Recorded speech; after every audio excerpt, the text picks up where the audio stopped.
right, day two. We've completed day one's exercises. We've come back. We understand our cash flow management. We know what's coming in and out each month. We know our buffers. We've got them in place. We've got a savings plan in order. We may even have a deposit, right? Fast forward to the point now where we've got a deposit, which is enough to take us into that first property. So what's the price point? We probably don't know that at this stage.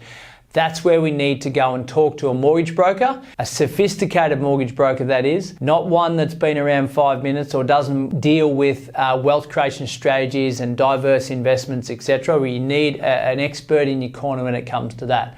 Not all mortgage brokers are born equal. What's our maximum borrowing capacity? So our borrowing capacity looks at, or our serviceability looks at, our incomes minus our expenses, taking into account any personal loans, credit cards, etc. And by the way, if we've got credit cards and personal loans, debts outstanding, we need to pay them off before we get to day two, by the way, right? So you may have to stop here and go back and then come back and then get into day two. We don't want to go into this next or first purchase with those things hanging over our head, all right? Unless we're saving a truckload of money, which in that case, we still should be paying down those debts, right?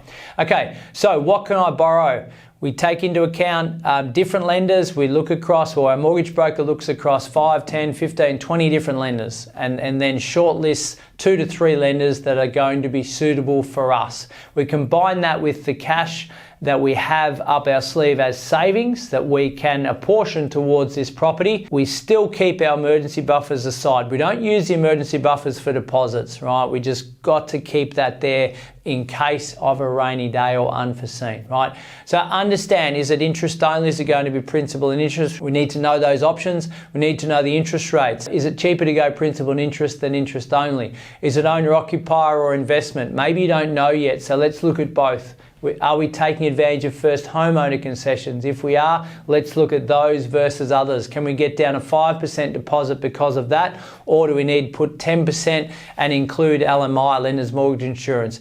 Do we need to go to 20%? Do we feel more comfortable with that? Because it's our owner occupier, we may put down 20%. Think about our occupation. Are we a doctor? Right, banks love doctors, okay, medical professionals. You can waive the lender's mortgage insurance when that's the case. And there's lots of other occupations where that's the case as well. A good mortgage broker will be telling you that sort of information, right? Is our loan going to be over 30 years? Most loans will be over 30 years, okay? Some can be over 25, but generally you want to stretch it out and give yourself some breathing space first and then start to pay it down quicker once we've got that loan set up, okay? So P&I versus interest only, looking at owner occ versus investment, looking at the interest rates and looking at the fees and giving a recommendation from the mortgage broker as to what might best suit your situation, or at least having those shortlisted, okay? And then understanding first homeowner concessions. We haven't decided where we're buying yet.